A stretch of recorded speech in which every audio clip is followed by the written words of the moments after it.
Praise the Lord. ദൈവത്തിൻ്റെ അതിപരിശുദ്ധമായ നാമം വാഴ്ത്തപ്പെടുമാറാകട്ടെ.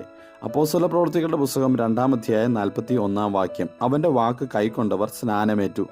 അന്ന് 3000-ഓളം പേർ അവരോട് ചേർന്നു. അവർ അപ്പോസ്തലന്മാരുടെ ഉപദേശം കേട്ടും കൂട്ടായ്മ ആചരിച്ചും അപ്പം നുറുക്കിയും പ്രാർത്ഥന കഴിച്ചും പോന്നു.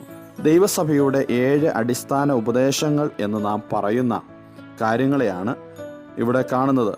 രണ്ടായിട്ട് നമുക്കതിനെ തരംതിരിച്ച് പഠിക്കുവാൻ കഴിയും. ആദ്യത്തെ 3 അടിസ്ഥാന ഉപദേശങ്ങൾ: രക്ഷിക്കപ്പെടുക അല്ലെങ്കിൽ മാനസാന്തരപ്പെടുക, സ്നാനപ്പെടുക, പരിശുദ്ധാത്മാവിൻ്റെ അഭിഷേകം പ്രാപിക്കുക. ഈ 3 കാര്യങ്ങൾ ദൈവസഭയിലേക്ക് ഒരു വ്യക്തി അംഗമായി തീരുമ്പോൾ ഉണ്ടാകേണ്ടുന്ന, നടക്കേണ്ടുന്ന, അവൻ്റെ ജീവിതത്തിൽ സംഭവിക്കേണ്ടുന്ന കാര്യമാണ്. അടിസ്ഥാനപരമായ ഉപദേശത്തിൽ പെട്ടതാണ്.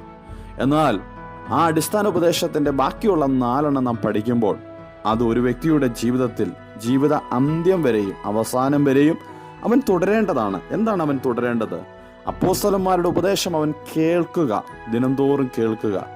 കൂട്ടായ്മ ദിനംതോറും അനുഭവിക്കുക. അപ്പം നുറുക്കുക, പ്രാർത്ഥന കഴിക്കുക.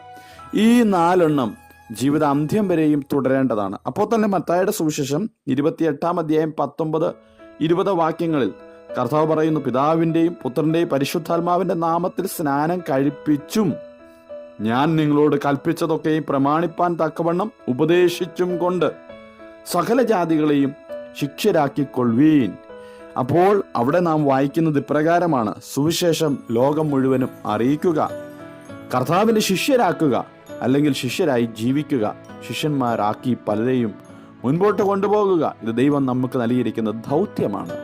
അതിൽ നാം പിൻപോട്ട് പോകാതിരിക്കേണ്ടതിന് അപ്പോസ്തലന്മാരുടെ ഉപദേശം കേൾക്കണം, കൂട്ടായ്മ ആചരിക്കണം, അപ്പം നുറുക്കണം, പ്രാർത്ഥന കഴിക്കണം. എങ്കിൽ ഈ വിശ്വാസ ഉപദേശ സത്യങ്ങൾ മുറുകെ പിടിച്ചുകൊണ്ട് ജീവിതാന്ത്യം വരെ വിശ്വസ്തയോടെ ജീവിക്കുവാൻ കർത്താവ് നമ്മെ എല്ലാവരെയും സഹായിക്കട്ടെ. Have A blessed day.